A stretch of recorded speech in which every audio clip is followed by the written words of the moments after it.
Hello, everyone. Welcome back to another live stream, and thank you so much for tuning in for another show.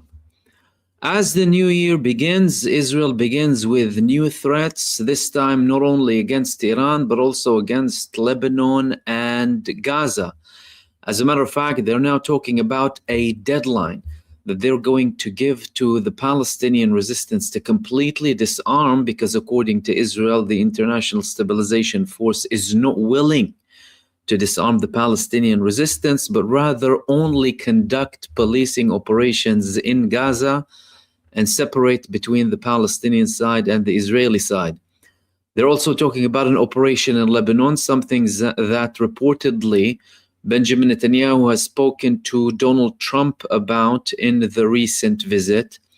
According to some reports, Donald Trump is asking Israel to give him some time before he goes in and commits an extended genocide in Lebanon, let alone the mutual threats that are coming both from the American side and the Israeli side against Iran, this time under the pretext of supporting the Iranian people. And we're going to show exactly how they're intending to support them, especially by their recent threats to completely ethnically cleanse the entirety of Palestine, as we have seen in recent statements coming from the closest allies and affiliates of Benjamin Netanyahu, including his media outlets. Before we get into all of these details, if you haven't done so already, please make sure you subscribe to NVP, our recently launched AI independent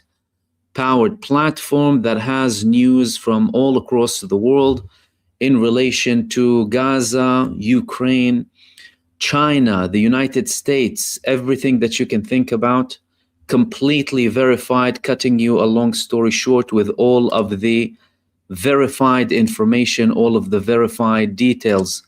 We also have a designated podcast where you can generate podcasts in different lengths to suit your interests, and they can be either brief or medium length or a deep dive as well. Make sure you follow us and subscribe to NVP, links in the comment section.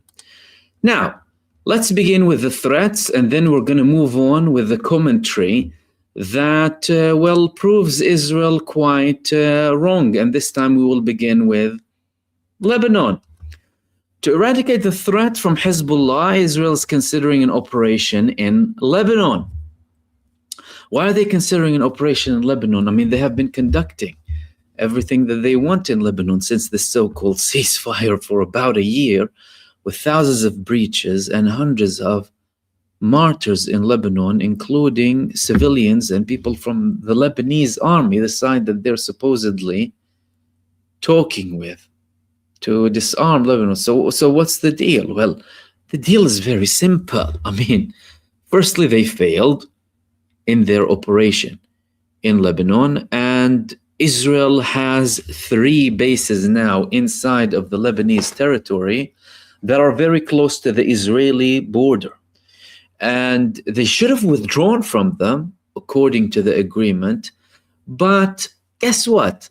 Israel had a side agreement with the United States administration that enabled it to do whatever it wants to do in relation to Lebanon, including occupying points in Lebanon. Now, the Lebanese resistance, primarily Hezbollah, they said that we're not going to disarm.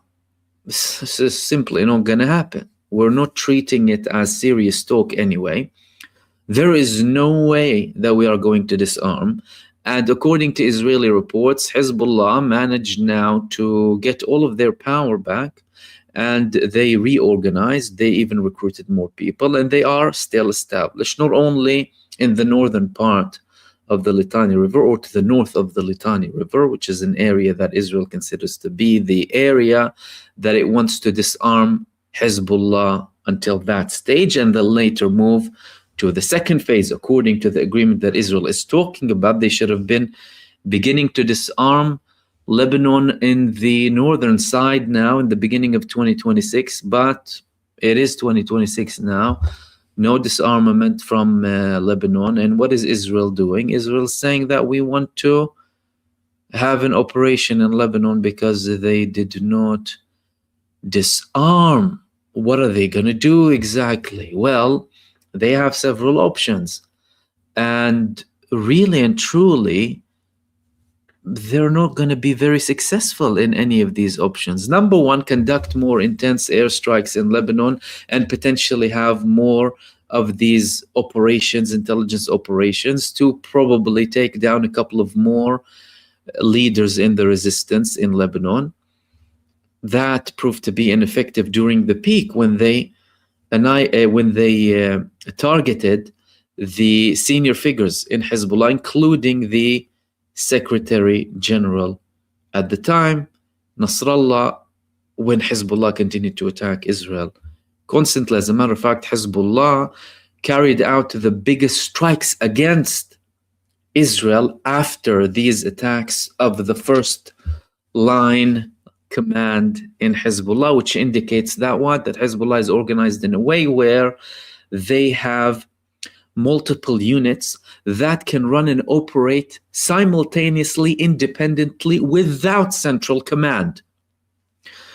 Option two, have a ground invasion. Can Israel have a ground invasion? The short answer is no, they cannot have a successful ground invasion.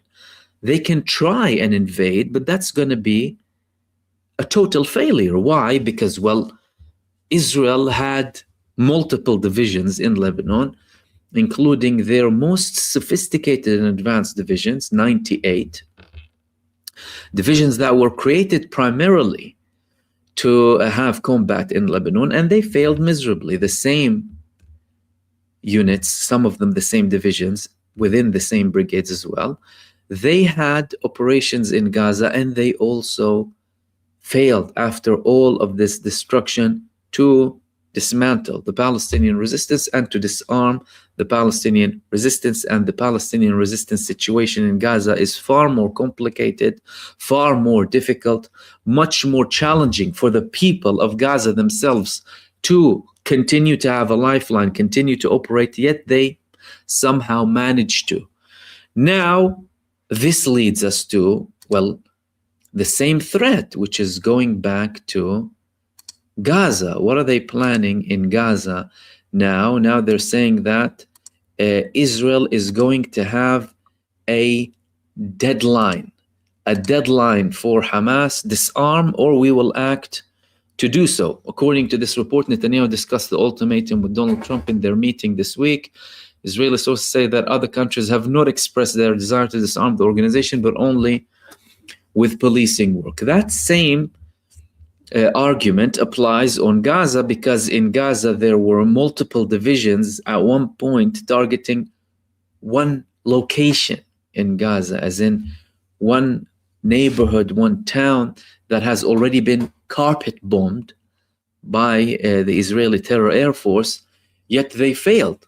As a matter of fact, let me give you a bit of information. The Palestinian resistance, during what was called the General's Plan, which was a plan to completely ethnically cleanse Gaza from the north, and then moving down to completely ethnically cleanse the whole of the population, up until there was a ceasefire, following which Israel started to allow people to go back to the north, despite them trying to constantly have hurdles and problems. During that period, and when Israel had the most inhumane, barbaric siege we have seen in recent history against the northern population in Gaza. These were the areas where Dr. Hussam Abu Safia, for example, was abducted, and hospitals were targeted. People were being shot left, right, and center. During that period, the Palestinian resistance managed to move a whole brigade consisting of approximately 700 to 800 fighters from the besieged parts of the south to the besieged north. Imagine that, under the watch and eye of the Israeli terror forces.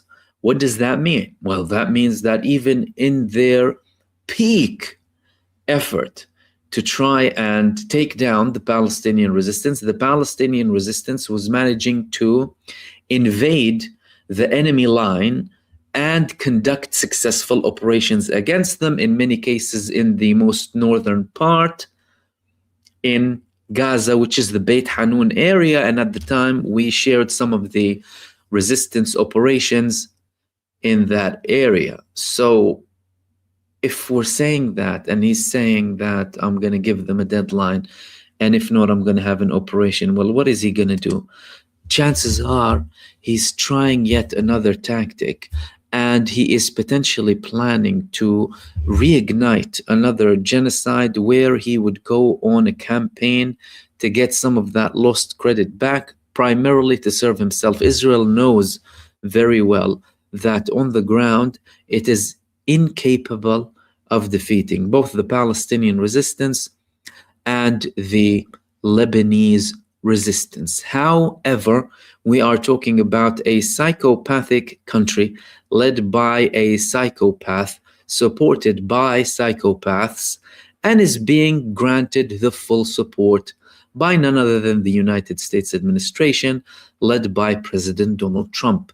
Therefore, any barbarity that's to come is likely to be supported by the same elements, primarily the United States of America, and the people who would be suffering would be the people in Palestine and the people in Lebanon.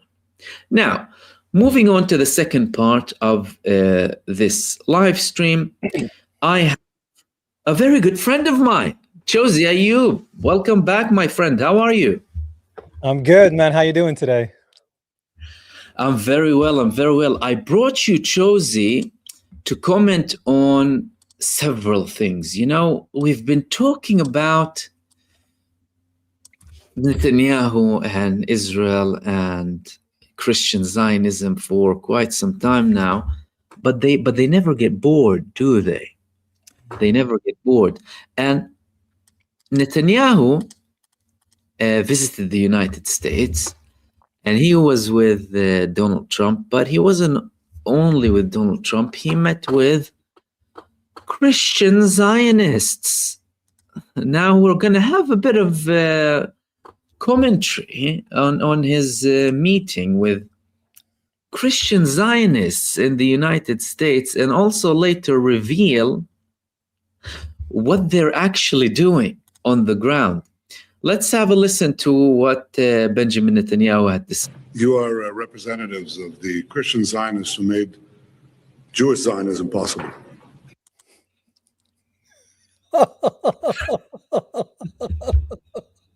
Wow.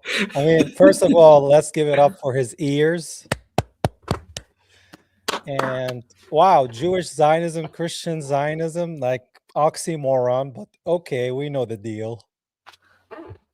Yeah, I mean, this is what I was initially, thinking about. Christian Zionism.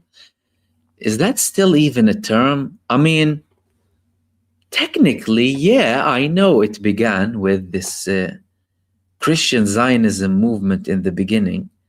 And then they had this Jewish Zionism. And you might have argued people had some misconceptions in the past, and they didn't really know. Talk about mid-19th century, and the people who came and led Zionism, really, they were non-believers in general. But he's still trying to revive Christian Zionism. And he went on as well. Let's listen to what else he had to say. It's hard for me to conceive the emergence of the Jewish state, the re-emergence of the Jewish state, without the support of Christian Zionists in the United States, also in Britain, but the main thrust was in the United States in the 19th century. So Christian Zionism facilitated the rise and success of Jewish Zionism. And it's been an enormous partnership since then. I've known some of you. Mike, how long have we known? Since we were teenagers, something like that? A long time. 46 years. 46 years, since we were a little more than teenagers. But I can say that we have no better friends, and I mean that sincerely. You have stood by us through thick and thin. And now we're challenged by new challenges, but equally with new opportunities. We've fought, as you know, a seven-front war, and we've come out in many ways victorious. But there's an eighth front, and that's the front for the hearts and minds of people, especially young people. Hearts and minds of the people, huh? The young people. The young people woke up, man. It's too late. They know that Zionism is heresy, man. You know, this guy, man, try to still lure the so-called Christians that are Zionists into this whole heresy of Jewish Zionism. I don't think it's working anymore. I mean, you're seeing different people talking about this, and young and old. I mean, Tucker Carlson just went to Toilet Paper USA and just called blasphemy Ben Shapiro in bright daylight. You know, and Megyn Kelly, which a person I don't like, and she's still a Zionist, and she gets attacked by blaspheming Ben. So they're like, he's a weasel, he's a traitor, he's a rat. So I don't know what this guy is talking about, to be honest with you, because Zionist Christians are going to follow the Antichrist because they want the third temple to be built, which is blasphemy, because to us, real Christians, Palestinian Christians, and Eastern Christians, Jesus Christ is the third temple, because he said, if you destroy it, about his body, I'll build it back up in 3 days, which is the resurrection. So these people want to destroy your third holiest place, Al-Aqsa Mosque, and build the ultimate third temple of the Mashiach. Which, I mean, a couple of things. Firstly, I think this eighth front that he's talking about is the main front. I think it's the war on legitimacy. I think in the eyes of the people, they no longer have a right to exist as an apartheid supremacist entity, viewing its people as above other people, above Gentiles. And we will get to the Gentiles, by the way, because, I mean, we've been talking about what they've been doing against Christians in Palestine, all across of Palestine, whether it's occupied 1948 territories, the West Bank, or Gaza. But I think that's the main front that they're battling now. I think that's the front that's concerning them the most. Therefore, they have to kind of act up as much as possible and as quickly as possible and as intensely as possible to brainwash as many people as possible and try and save that bit of legitimacy, at least in the eyes of a few people. I mean, which leads me to the whole concept, really. I mean, this concept of having Israel as a country, as a land, and I'd like to clarify, I mean, we spoke about that briefly the other time. I think this is directly linked to the flawed term anti-Semitism, which relates or tries to relate Jews to a land rather than Jews to a religion, because technically, if you think about it, well, Judaism is a religion. How can you tie a religion to a land? Yeah, there might have been certain lands that many prophets emerged from, for example. well, it's not But these this people, not connect. these people, not these Jews. Oh no, of course not. Of course not these people. No. Yeah. What do they have to do anything with it? Coming from ancient Khazaria to none, they have nothing to do with it. But I think it's worrying them, the fact that, well, some people are understanding the definition that you spoke about, really. Secondly, the fact that they are no longer viewed as a legitimate entity. I mean, let's be frank. That's the main part here, is that most people are not viewing Israel as a legitimate entity, an imposter nation built on Palestinian land through expulsion, mass murder, mass destruction, writing pseudo-history, and then playing on this eternal victim card and the flawed term of Semitism to link Jews to a land, so that your criticism of that land is automatically a criticism of Judaism. And now they're even trying to criminalize Zionism. They'll say, oh, if you're anti-Zionist, that means you're anti-Semitic. In the West, and for me, especially in the United States. Especially, they're very worried about that. I mean, I've spoken about that. They're really worried about the public opinion in America. And for me, especially on the conservative wing of the United States. And I think it's not just Israel's battle. I think it's our common Judeo-Christian civilization. Oh, God. It's your common Judeo-Christian civilization, Josie. Oh, God. I have nothing to do with it. Never, man. Never. Did you hear about the Noahide laws? The Noahide laws are laws created by these people. It's Talmudic. And pretty much it says that Christians, because we believe Jesus is the Son of God and the Son of Man, so there's a deity to Christ from the Father, they believe we should be beheaded. That's the Noahide law. I think people need to look into the 7 Noahide laws, which is a day that they celebrate the Rebbe Schneerson, you know, that Messiah that died, that they go visit. Even Mamdani visited him, by the way. So Noahide laws, look it up. And he's worried.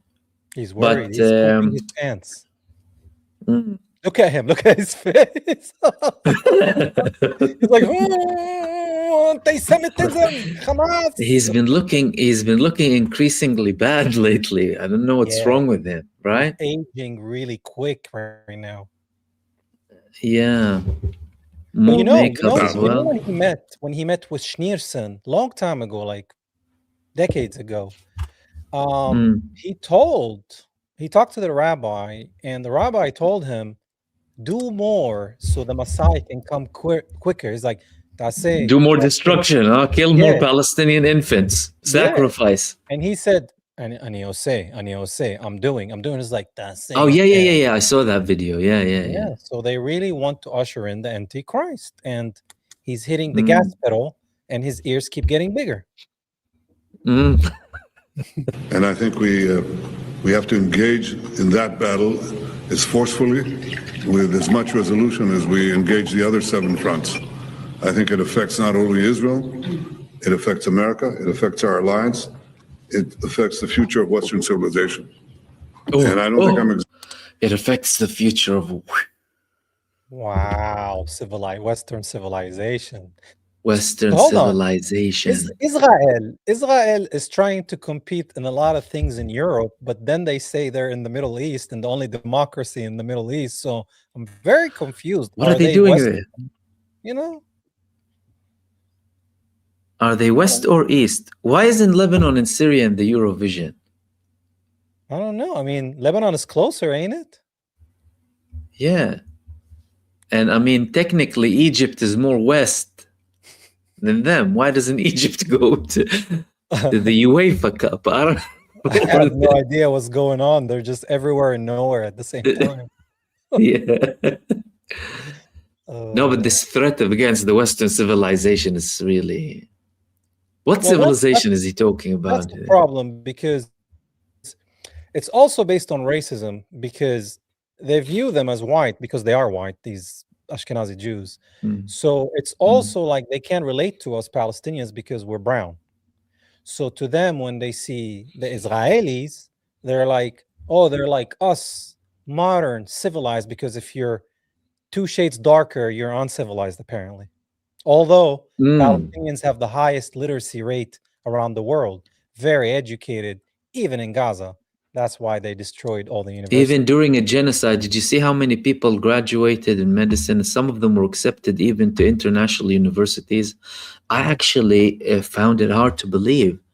During the genocide, some people were still learning, finishing their exams, and literally being granted places in universities in, European countries all across the world. Yeah. But the enlightened ones, they destroyed a lot of schools I mean, one of the main things that they started to do during the genocide is destroy all universities, destroy all schools. When they destroyed, well, parts of the school and people were seeking shelter, which turned the school into a massive refugee camp, they targeted them too. Mhm. Is that the Western civilization that he's trying to protect? Yeah, it's a form Netanyahu? of resistance. It's a form of the resistance. Studying, education. Like Gazans are like, okay, if we can't survive here, there's nothing. You destroyed 95% of Gaza. So all I have is my education, applying, and hopefully in God's grace, I'll get a scholarship so I can have a life. They want to live. And they did, exactly. Exaggerating one bit. I have here my colleagues, Israel's ambassador to the United States, to the United Nations, our consul general in New York, our consul general in Miami, and every one of my delegation. We feel that this is a theater that has to be engaged with great force. Who's to engage in us in this? It's us. It's you and us. And we have to, we have to be, I think we have to stand up and be counted. They have to hear our voice. There are some people who believe that, that faith should be silent and terrorism should be understood. No. Faith should speak its voice and terrorism should be confronted, not understood, confronted and defeated. And that is what we're engaged in right now. So I want you to know that I spoke with President Trump yesterday. I said this publicly too. I see the battle against us and the battle against our Judeo-Christian tradition basically being waged around the globe. And it's waged primarily by two forces, radical Shiite Islam and radical Sunni Islam. Father. He's blaming Muslims now, even though 70% of Americans that are Christian are against this Judeo-Christian alliance. Radical Shiite Muslim and radical Sunni Muslims. Oh my God, this guy is just trying to. So what is Tucker Carlson radical Shia Muslim? Since when? Or He's like, okay, now we gotta divide them. There's Sunni and Shia, so let me just. I mean, might as well. oh, he reminded me of this. He reminded me of this Daniel Hagari, because they tried playing this Shia Sunnis, I think, right?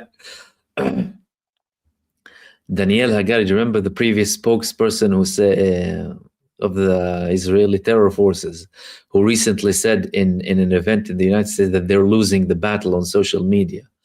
He was in Lebanon at the time, and he went to this house, according to him, a house, like a normal house. Right behind me is a Shia village. There's a Shia village, and they had missiles in their living room. So, and then a Shia village with a missile in his living room. Anyway, they started actually publishing these 3D images of Shia houses in Lebanon. Oh yeah, I saw that, man. They're like in their garage or something. Like a red missile. Like a missile bigger than the Eiffel Tower under the house. No, in the living room.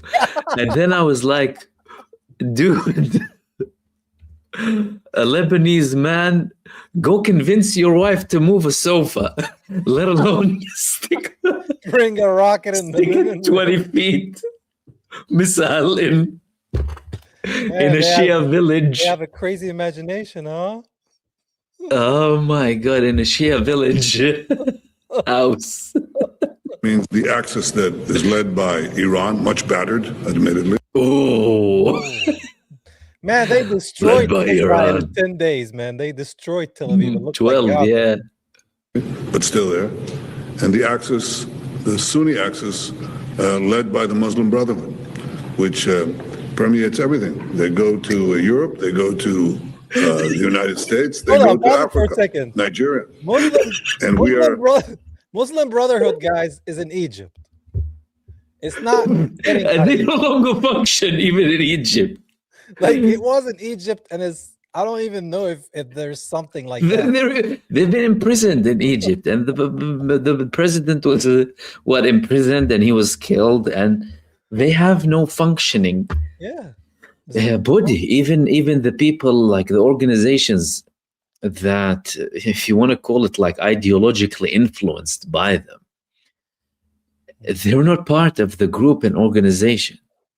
But then again, for them, they want to find any convenient excuse. Yeah. I mean, if you want to think about the Islamic terrorism, it's ISIS and Al-Qaeda, which are both created by Israel and the US. And again, it's an oxymoron, even the term Islamic terrorism. Do you know what I mean? He made up this term. He was the one of the people behind this term. And Al-Qaeda and ISIS, like you said, recently I posted a video of the previous CIA officer in Tel Aviv. She was the head of the CIA office in Tel Aviv. And she said that we are going to have to ally with Al-Qaeda and ISIS against Iran. Yeah, I saw that. That's wild, man. Yeah. It's so obvious. They never attacked Israel, obviously. So Never. Conscious of the fact that Christians are being persecuted across the Middle East, in Syria, in Lebanon. Yeah. I wonder from whom. And in Israel, in Palestine, they're fine, aren't they? Joseph? Yeah, you're not bombing churches, Malkowski. They're not spat at. They're not spat at. You know, we didn't go from 30% to 1%. Oh no, that's just propaganda. No, right? churches are not vandalized. Yeah, they're not expelled from their villages. They're not sniped. Yeah, the Talmud in their churches. You know, we're considered humans according to the Talmud, right? No ancient churches in Gaza were struck. Man, it's like the oldest church, bro. The oldest church. Wasn't it the oldest church in Gaza, right? Man. Survived under Muslims, destroyed under Jews. And the Jerusalem churches. Oh, man. What about them? Who owns the keys, guys? Yeah. Can you Nigeria, imagine and Turkey, and beyond.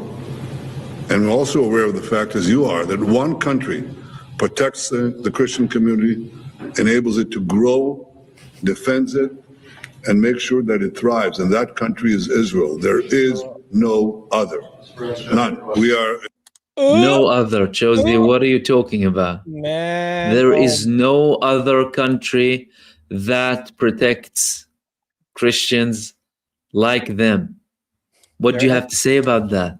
How can you argue? Man, they're ethnic cleansing Taibe, a Christian, 100% Christian town in Ramallah in the West Bank, ethnic cleansed by the Israeli settlers. Also, Bethlehem, Beit Sahur, Beit Jala, Christian cities that were 80% plus Christians, now barely 20%. And they're like, oh, there's more Muslims there. They're doing this to the Christians. No. The Israeli Jews are doing it to us because they don't want us there. You know, they want to get rid of the Christians, which they did. And now they're going to get rid of the Muslims. I mean, what does a Jewish state means? Country is Israel. There is no other. None. We are joining an effort to have basically a United Nations of countries that support Christian communities around the world, beleaguered communities who deserve our help. Just as you are helping us, we want to help back. And we're if you help us, we'll help you back. So if you unequivocally support our genocide and destruction, we will help you back. Yeah. You know what's funny? You know what's funny? I bet you in that whole room there's not even one cross. No, I don't think so. But it's Judeo-Christian. Where's the cross, guys? Where's the cross? No. You need to understand that, you know, you have to be compassionate to his feelings and his delegation. You can't offend him. Yeah. In Africa with intel, in the Middle East with a lot of means that I won't itemize each one. But this is what our agenda is. It's the main part of our agenda, and it's going to continue with greater force and greater might in this coming year. I want to use this opportunity to wish you all, well, it's kind of late for a Merry Christmas, but a belated Happy Christmas and not a belated, and on time, a Happy New Year. May it be a year of prosperity, peace, and security for all of us, but especially for the Christian communities around the world. So thank you. Happy New Year to all of you, and thank you. Happy New Year and thank you. And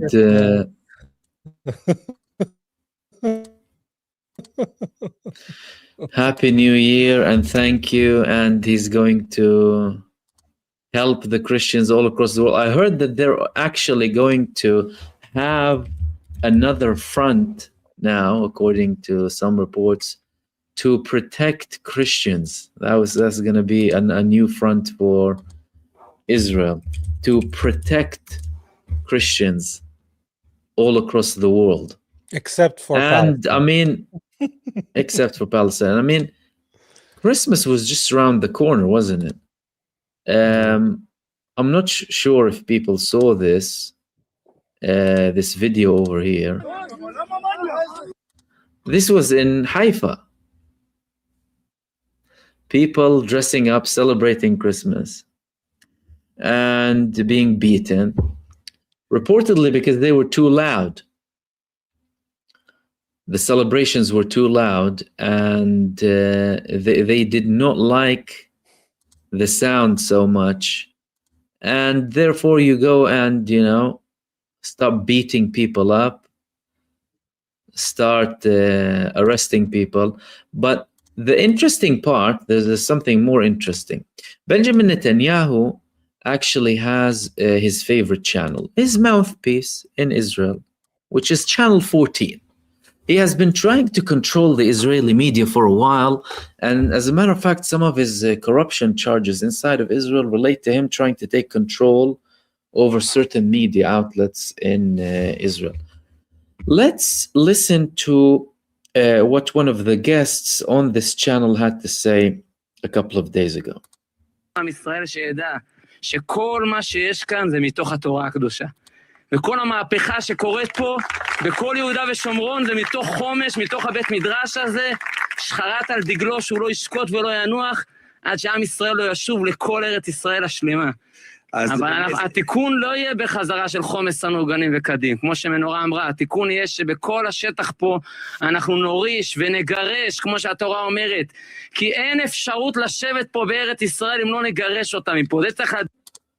We will expel, like the Torah says. צריך לזכור את זה. יש אפשרות אחת שבארץ ישראל יהיה ריבונות על כל הארץ, ולא יכול להיות פה גוי אחד שמתנגד לעם. Not a single Gentile. Goy, no goy. Not a single Gentile. 100%. That is Netanyahu's mouthpiece channel, Channel 14. These are the people speaking on his channel. And no wonder Elon Musk deactivated Hebrew translation from X. You know, it's interesting when you look at this demon. If you put his sideburns up, it looks like horns. And it wasn't just him. Listen to the ex-spy. Joining us now from the Knesset is Jonathan Pollard. Shalom. Shalom, Yoni. So you participated in a session in the Knesset which called for Israel to resettle the Gaza Strip with Jews. And you know, Jonathan, some feel that today the consensus in Israel is not with you on this issue. No, I actually feel that the consensus would support a return to Gaza as completely as we can. I think a lot of the polls have been mistaken, and they've been poorly worded. I've seen better polls, and they all indicate that a complete return to Gaza that's been cleared of its current Islamo-fascist population would probably be an acceptable solution as far as most Israelis are concerned. Our repossession of our biblical land in Gaza will basically set the stage for our future. Why? Because it will show our enemies that if you fight us, we will not only defeat you decisively, but we will take back our land as well, permanently, to make sure that they're safe and secure going forward. And the only way that's going to take place is if we have a Jewish Gaza, 100% Jewish Gaza. 100% Jewish Time Gaza. out, time out. Hold on. First of all, if you really want to think about the 12 tribes of Israel, Jacob. By the way, Gaza was never part of the 12 tribes. Gaza was conquered by the Philistines. These are Greek people that came and landed in Gaza. Not the Palestinians. The Palestinians are not the Philistines, guys. The Philistines were Greek. The Palestinians is a combination of Canaanites and real Jews. So that was never part of the so-called Israel, which, you know, there was never an Israel as a country. It was the kingdom of Israel, which was the north, and the kingdom of Judah in the south. And God cursed the kingdom of Israel. You know what I mean? They were wicked. So Gaza was Even in never that part of time, them. Never. even in that time, sorry to interfere, by the way, while you were talking, you continue after this. But during that period, like if we go back over 2,000 years ago, when there were kingdoms of Israel, not that these people, by the way, relate to them and the ancient Jewish people of the land of Palestine or Canaan, or there was an area, and in that area in the south, the area that is traditionally called Philistine, and that was later attributed to the majority of the land, simultaneously with some of the kingdoms of what was called the kingdoms of Israel at the time. Again, not that these people have any link to them, because the people who were there remained there, by the way. And like you said, the Palestinian people, some of them were Jews, and later they converted. And some of the Jewish tribes who were there, some of them who refused to be called Jews, like the Samaritans, for example, still exist to this day in that area. And guess what? They look like the people of the land. They don't look like Like this I don't guy know. that we just watched. They don't really look like them. Okay, they're Put not his coming face, from. put his face one more time, if you still have it open. If I still have his face, I don't know who was this. The cute guy, Pollard. the handsome guy. Well, look at this guy first. Does this guy look like he's from the land, guys, or he looks Khazarian? And look at his accent, not even Semitic. That's how he talks. Yeah, but they say that, you know, they are the people of the land. Identity crisis, man. They have identity crisis. But how can you actually combine what Netanyahu said with Jonathan Pollard? Tell me. How? Well, you know, 100% Jewish in Gaza. So that means expelling the Christians of Gaza too, right? Protect all the Christians around the world, and then at the same time, let's get rid of all the Goyim in occupied Palestine. And see, the interesting thing here is they're trying to come, of course, there's one thing that is very important here. The people in power, many of those who are in power, corrupt people in power, they thrive on division, divide and rule. Any type of division, whether it's color-based division, race-based division, or religion-based division, because that's how you maintain control, by labeling a group of people as the enemy or as the cause of all of the problems on earth, to deflect from your own problems, and so that people can focus on sub-stories, basically. However, what's happening now with what they're talking about, firstly, they're trying this division in the Muslim world. Then they're telling you, oh no, it's actually the Judeo-Christian world and the West against these Muslims. But then they fall into the trap of, well, I'm exposed anyway because I'm doing this to the Christians. And he's still trying to be appealing. Do you understand what I'm saying? He's just still trying to be appealing to the Christian Zionists or Christians in general, that no, they are the enemies. Yeah, I mean, the devil is very crafty, but we've been seeing what this entity and these so-called Jews have been doing to the Christians there. Actually, Palestinian Muslims shed their blood to protect our churches. And that's true. something most people don't know, because we believe that the Holy Land is supposed to be shared by all three faiths. Whatever your religion does, you do that. Whatever my religion does, I do that. You want to go to your mosque, synagogue, church, because there was Palestinian Jews, people. There was Palestinian Jews. And There still are. We lived in peace. And I heard stories from my grandpa and my grandma that she will give her kid to a woman and she goes somewhere, and if the baby gets hungry, the Jewish lady will breastfeed the child that is Muslim or Christian. That's how we lived. And they took that away before from Zionism. before Zionism. Of course they did. As a matter of fact, they came and they sowed division and problems that will take generations to get rid of. I mean, what they're doing now, it's going to take ages to get rid of this, because they're doing this in the name of religion.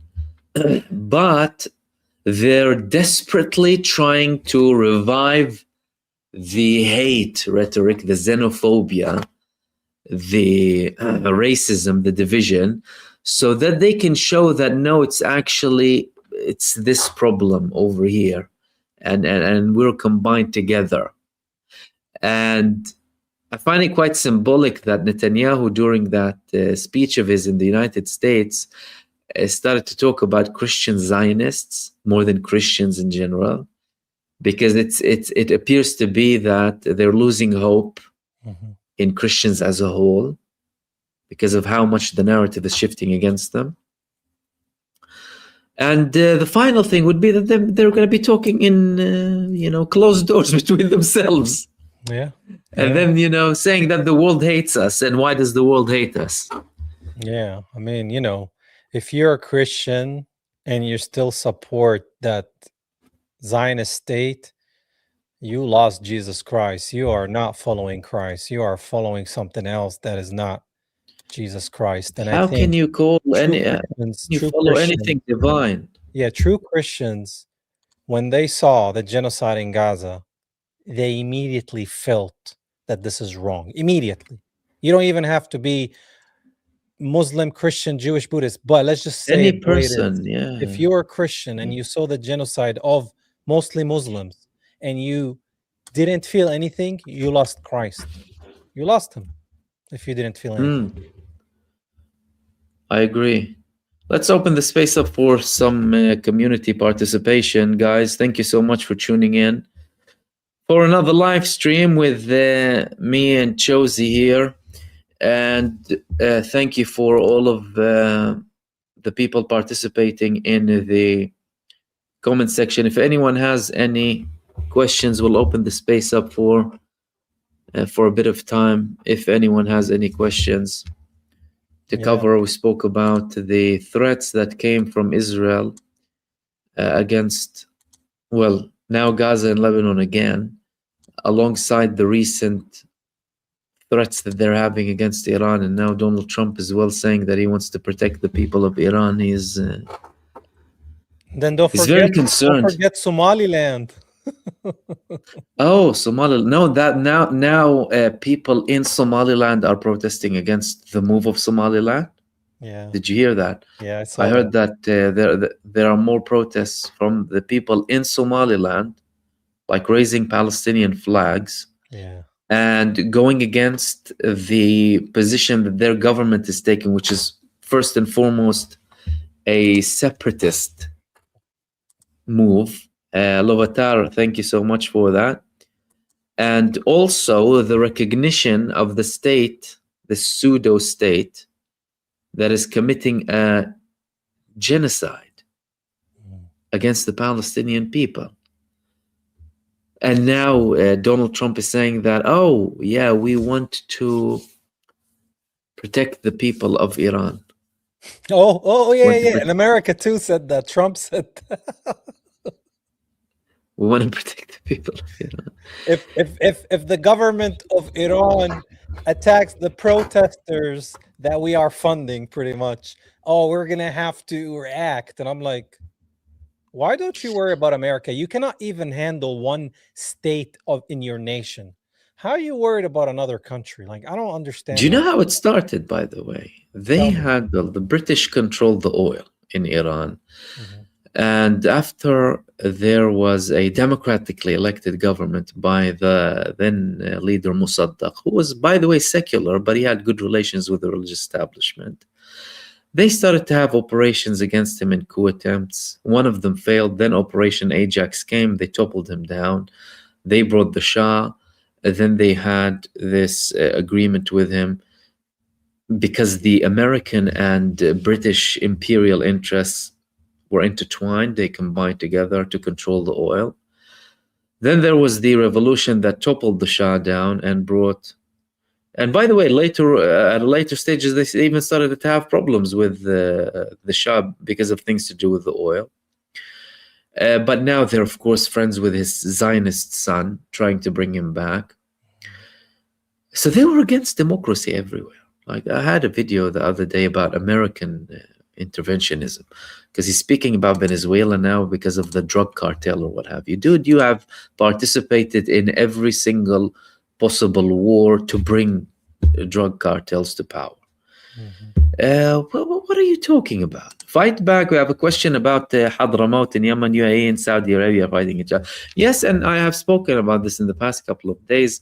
Hadramaut in the area of South Yemen is an area that was under the council led by Saudi Arabia, or the Saudi-backed groups in Yemen, after the intervention of Saudi Arabia that the UAE participated in. And the recent tensions started to rise when the UAE started to further support separatist movements south of Yemen, not only to have 2 Yemens, but rather to have 3 Yemens. Why? Because there was more coordination and talks happening between the Houthi-led or Ansarullah-led Sana'a in Yemen and the other parts that are backed by Saudi Arabia, and the tensions are still happening to this day. And in many cases, there is definitely elements from within Yemen who are at fault of even joining forces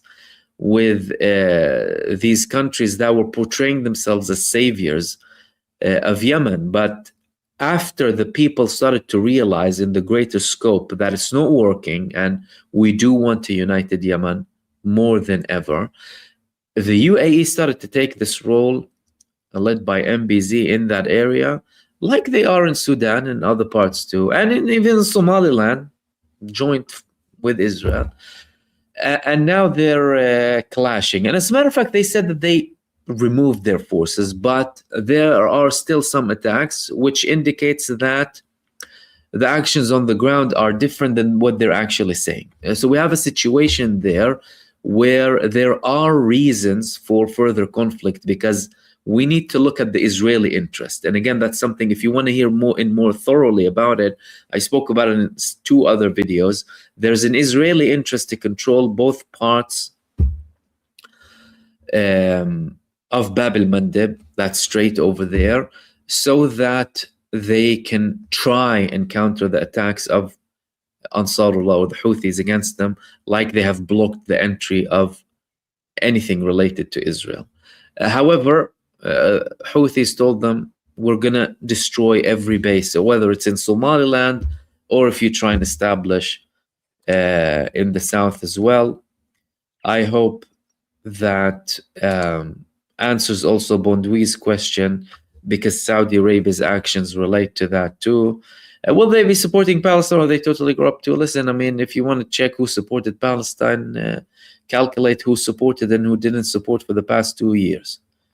And you can go back more than that. I mean, if they haven't done anything, if the Egyptian authorities, for example, haven't been able to force the opening of the Rafah crossing for the relief of the Palestinian people, purely, nothing else. Yeah. If Saudi Arabia hasn't managed to use leverage or give ultimatums, they gave an ultimatum to the UAE, right? They didn't give an ultimatum to Israel for a year. They told the UAE, you have 24 hours to leave. Did anyone give Israel an ultimatum? Yeah, Which proves you're capable. You have the force. Yeah, Saudi Arabia. But you don't have the will. I don't know what they're doing. We know that Yemen was for us, Lebanon, even Ireland, Spain, but they can't. They're too far. So you had Yemen and Lebanon and a little bit of Syria. That's pretty much it. Well, you had the participation, like if you want to talk militarily, Yemen, Lebanon, Iran, Iraq at one point, slightly in Syria, not too much. Not too much. And that's about it. Support, firstly, the support of any decent human being, for heaven's sake. Yeah. And some authorities that tried to translate this support. But it was, from a practical perspective, it was less than what was needed. Because the ultimatum should have been there before the first massacre happened. Do you remember the massacre in the hospital? Yeah.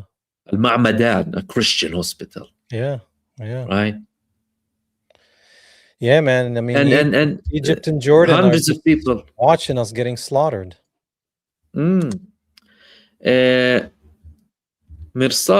Mujatsic, do you believe that Mossad will be successful in Iran regime change? No, I think they are desperately trying to be successful. However, I think they will fail because one thing we need to remember is they had the element of surprise in June and they failed. Usually, when you have an element of surprise, you have higher chances of succeeding. Israel confirmed that it was indeed the Mossad, started within Iran. Certain front companies that operated joint drone actions alongside certain targeted assassinations, they failed with that. What was their objective? Topple the establishment and bring in this Zionist puppet and eliminate Iran's nuclear program and also their missile program. Nothing worked. So why would it work now? And now the people are even more aware. Listen, even people from the opposition in Iran are aware. What does a genocide state would come to rescue you? Really?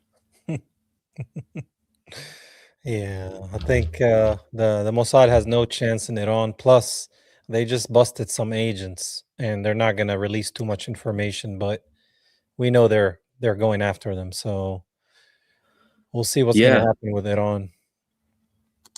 Marvin, do you see a crack between U.S. Zio puppets, UAE, and Saudi Arabia, and other U.S. Zio puppets potentially falling away?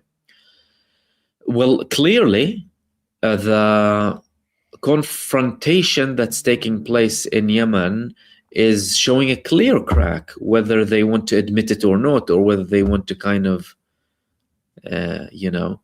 smile to the cameras and have nice statements. There's a conflict, there's a bloody conflict there, which will have an impact on the greater strategic position of the Gulf in its entirety, because the Gulf Council states usually viewed their interests as shared interests. Now we have a crack. We have one country with very big ambitions. Sudan, Somaliland, everywhere you go. They even tried to have, do you know what they tried to do with Gaza? UAE-backed forces tried to infiltrate through Rafah when it was still open, disguised as the Red Crescent, humanitarian aid. So of course there's a crack. And what the Arab countries need to realize sooner than later is that if you're not going to have your own independent foreign policy and not tie your whole entire strategic approach to foreign countries that wouldn't necessarily have your best interest at heart, then you are very, very vulnerable. And they might be starting to realize that now. So there is I think it's going to increase that conflict, and it's going to have an impact on the Gulf in general. And they realized, I mean, they attacked Qatar, didn't they? Mm-hmm. Yeah. What did Qatar? Qatar was a mediator. They killed the Qatari.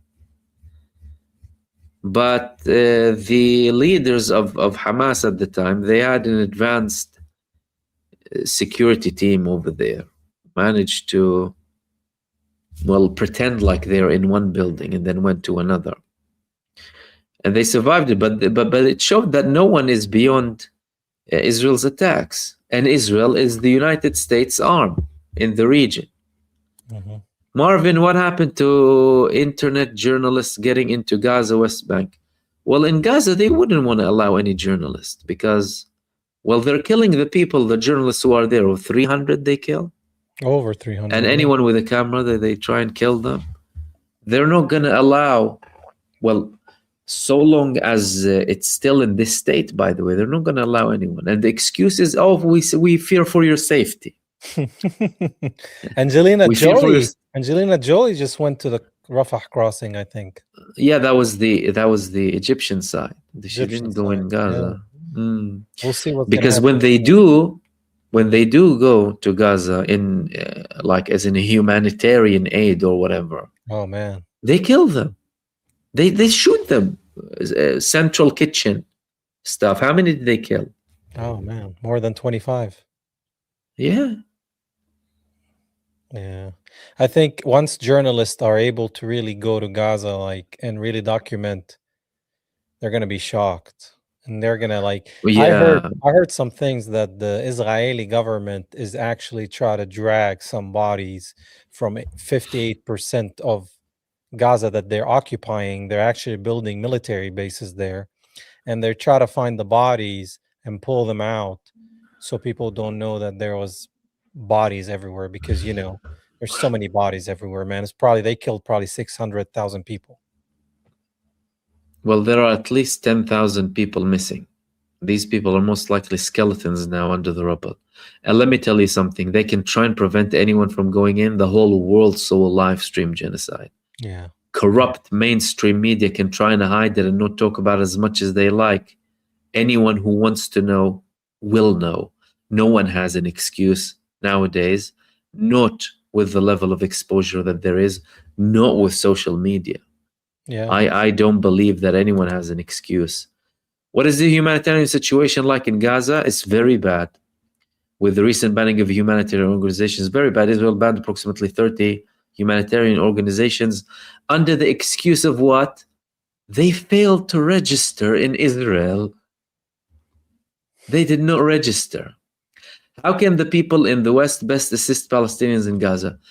Anything to do with the awareness. I think so many people in the West have done a tremendous, and still are doing a tremendous job in raising awareness and correcting the narrative and revealing the falsehoods of Zionism and removing the legitimacy of apartheid. And then, of course, anything charitable that is, of course, legit in each and every, but people need to be really aware and have their eyes open. Make sure that it's legit, because there are some scammers, unfortunately, who scam, and capitalize on every conflict. And the activism, I think that is absolutely amazing from the people. And it, we saw a really dark supporter, by the way. I like that picture. We've seen a dark chapter in history, and I think it's made people realize how dark human beings can be, how much an evil world we live in. But I think at the same time, it showed how good there is, how much good there is on this earth, and how many good people are there. People from all corners of earth.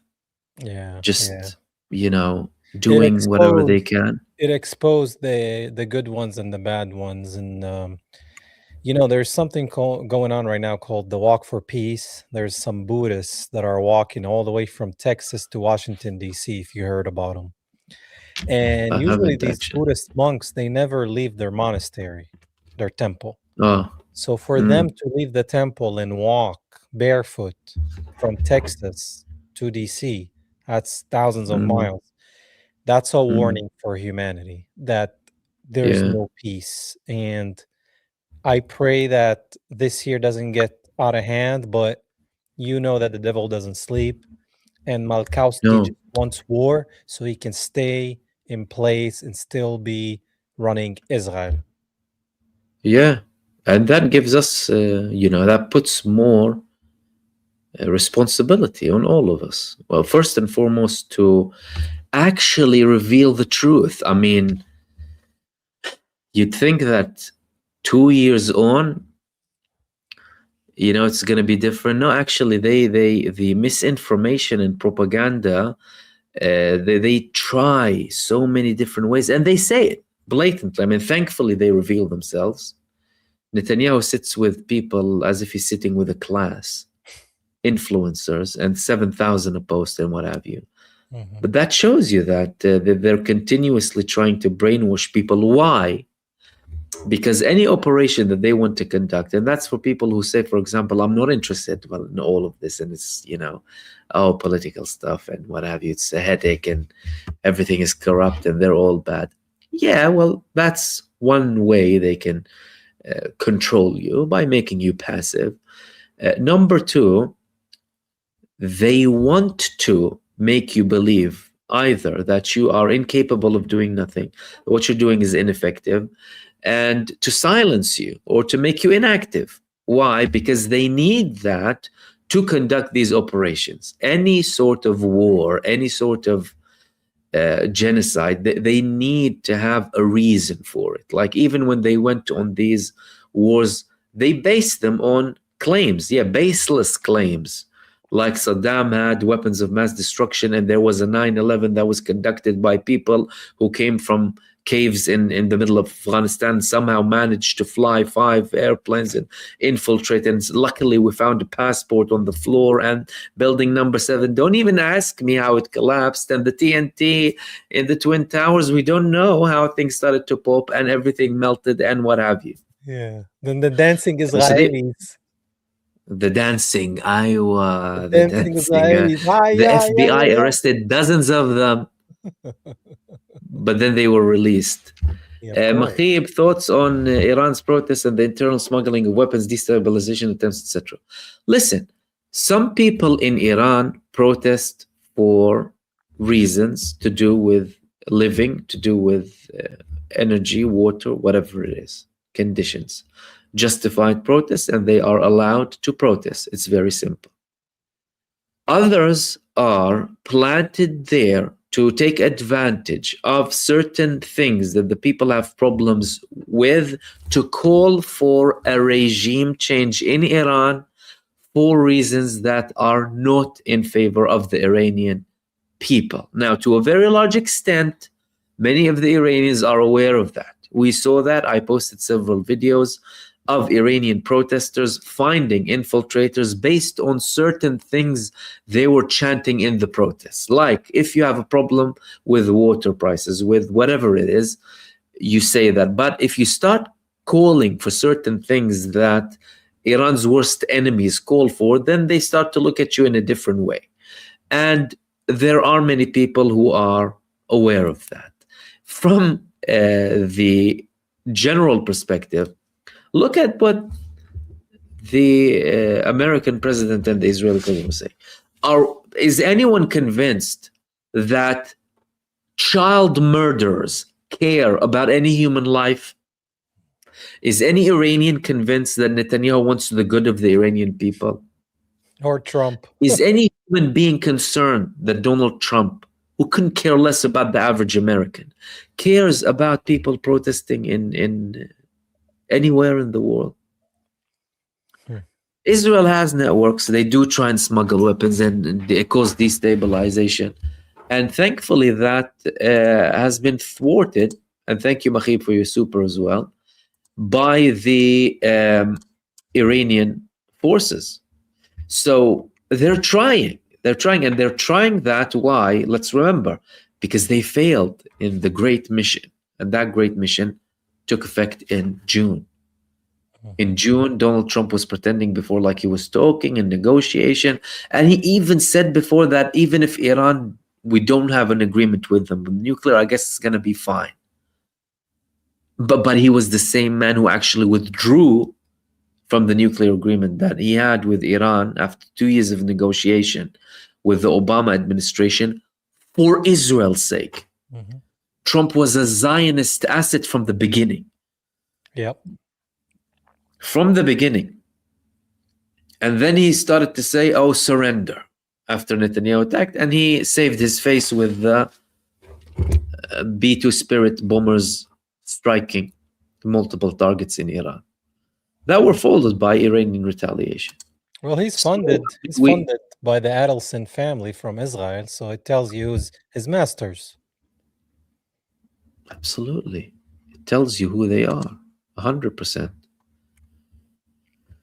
Let's go to your next question. Oh, Gabrielle, Marvin, Lovatar, Daniela, Mahib, thank you all for your support, much appreciated. And Marvin, you said, any NATO organization sanction Israel, stop weapon shipments. There are certain European countries, including the Netherlands, who started certain ship bans on certain elements from a very long time ago. However, how effective are they? To an extent, they can be effective. The problem is that there are always back routes. There's a back door. So some countries will tell you that, oh yeah, I actually stopped sending arms shipments to Israel, and then through a third country somehow you will see these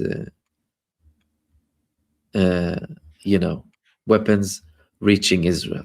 And again, they continue the genocide. And the main country you need to think about, by the way, is America, the United States of America, because it is the biggest country, followed by Germany, I believe, who is still supplying as well.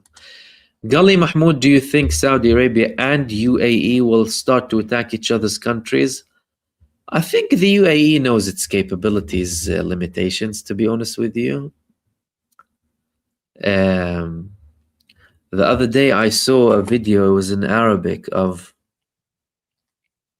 an Arabic thinker who was talking about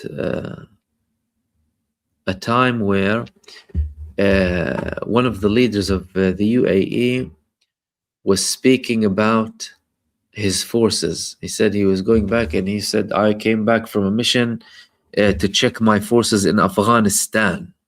They were participating in the coalition in Afghanistan.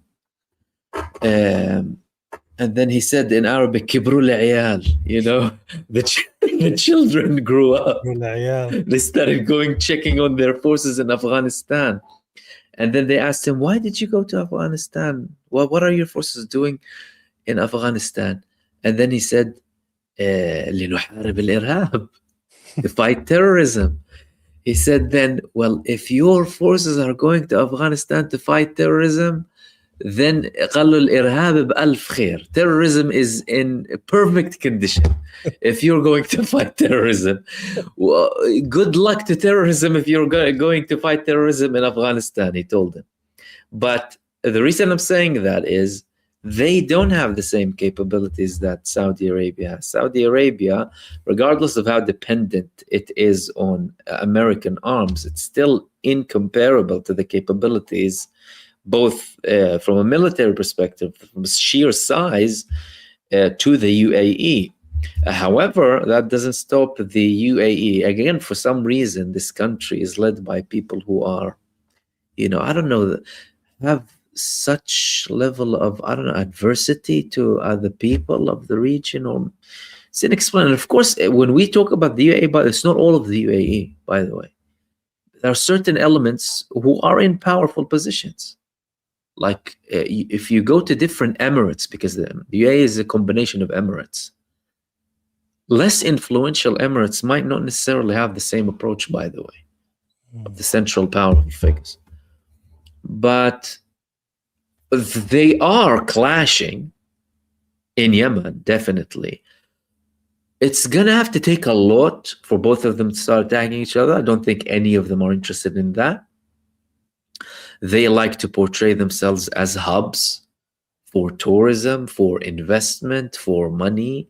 Any sort of clashes would take away both of their interests. Saudi Arabia is investing heavily in recent years to portray itself as a center for sports, for entertainment, for this and that. You know, UAE, they have constantly campaigns, you know, Habibi, come to Dubai, right? Gali Habibi, do you want to go to Dubai? I've never been to Dubai, and I probably will never go to Dubai. Gali Habibi, go to Dubai. Have Dubai chocolate. Yeah. And you'll have Dubai chocolate and what have you. So I think it will be like quite serious if it would reach that stage, but both of them don't have an interest. However, they would and are having conflicts in other regions. And thank you for that. That was know, Mahmoud, one elephant in the room that nobody's talking about is Turkey. Yeah. Turkey right now is having an alliance with Germany. And Turkey right now is above Israel. And it's in Syria, it's in Lebanon, and they're trying to have some armed group in Gaza. They're trying to send a force in Gaza. Yeah, that Israel is against, by the way. Yeah, so Turkey, and you know, Israel just went to Cyprus to align with Greece and Cyprus because south of Cyprus is Greece, north of Cyprus is Turkish. So Turkey, yeah. So it's surrounded by Turkey. Turkey's army is not to be messed with. So that's something that might be dangerous for Israel. Turkey's army is not to be messed with, and it's a web of complexities. Firstly, even if we want to talk about like the Turkish participation in Syria, a lot of it has to do with the Turkish interest in stopping the PKK revolt against them that might go into Turkey. Like I remember I was into Turkey once, and several police officers were killed in an attack of some of the underground movements over there. In the greater scheme, the greater view of things, Turkey still has interest in preserving influence in multiple parts too. They are definitely and absolutely an adversary for Israel. However, they are a NATO member. But being a NATO member isn't as simple as saying, oh, well, they're a NATO member, they're a puppet of America and the NATO, therefore everything is the same. Why? Because NATO countries, bar Turkey, take Turkey out, go and look on European NATO members and their views on the Ukrainian-Russian conflict. You see them at loggerheads. So America realizes that. And Israel realizes the threat. Many people in Israel, including senior figures in the military and political echelons, have been speaking about the rising threat of Turkey, and there was an independent organization who provided an advice to the government officially to reassess and increase the level of risk that Turkey poses on the state of Israel, on the pseudo-state of Israel. Now, another thing here is that there were more words than actions coming from the authorities in Turkey, but that also doesn't mean that nothing is happening on the ground. I don't think both countries are interested in going to war. I don't think Turkey is interested in having a conflict with Israel. I don't think Israel is interested in having a conflict with Turkey, because that would be a completely new dimension for them. They are equipped with modern weapons. They have a strong navy. They have a strong air force. They have recently developed, by the way, talking about Turkey. Turkey, when that happened with Iran, they introduced ballistic missiles, tested them. Now they're live. Turkey started an operation that began over 3 months ago to prepare bunkers all across of Turkey. Why? Because they know that something might be coming. And guess what? If something breaks out between them and Israel, Israel will still be supported by the United States of America. However, in the greater scheme of things, I don't think the American administration is interested. And that is represented in a large extent by Donald Trump's statements, who actually has digs at Netanyahu when it comes to Turkey, when he's in press conferences with him. Like he'll mention like, oh yeah, I have respect for Erdogan and Netanyahu has respect for him. It's like he doesn't have respect for him. Like, yeah, he right. does not have it. He hates him. Yeah. Oh yeah, and he's he's a strong guy, and he always has these comments with him and whatever. So I mean, there are tensions there, but it's gonna be hard for it to reach like an all-out war. It's gonna have to be something very, very dramatic to reach that stage, if that makes sense. Yeah. I just know that Germany just sold Turkey some aircrafts, and that's interesting. Well, the U.S. is also saying that they might actually sell F-35s, which is something that Israel doesn't want, because they want to keep this, superiority, right? Yeah. We'll see what's going to happen with that. Yeah. Alan Marwin as well, thank you for your super. You said, good to see Chosi. Saw your commentary on Hagi, loved it. Oh, thank you, Mahmoud. man. Yeah. Mahmoud, will we see a pronounced buildup of the entity's forces against Lebanon in Iran? I think probably, yeah, but I think it will be more theatrical than we think, so that there will be casualties if they attack. They will use their air force. I don't think Israel stands a chance on the ground in Lebanon whatsoever. I don't think they can. I mean, look at when they started to try and invade Lebanon with 3 divisions. They were being slaughtered, as in left, right, and center in Lebanon. Talk about Lebanon, these people in the south of Lebanon, they are the natives of the land. Mm-hmm. They are the bread and butter of the mountains of South Lebanon. Imposters and invaders can't stand a chance with them. Israel can try and talk the talk and pretend that they're powerful. They failed in Gaza. Let's cut a long story short. Mm-hmm. They failed on the ground in Gaza. Do you know what the Israeli success definition would have been in Gaza? For Israel to expel everyone, for the army to occupy everything, and for them to completely ethnically cleanse and Judaize Gaza, which is what they're talking about. And it's, in their dreams. Not going to happen. And it's not going to happen in Lebanon, but that's not going to stop them from trying to do harm and trying to have attacks, potentially for political leverage, by the way, and for leverage to be used during negotiations, because you see, every time there is a conflict, it has to end at one point.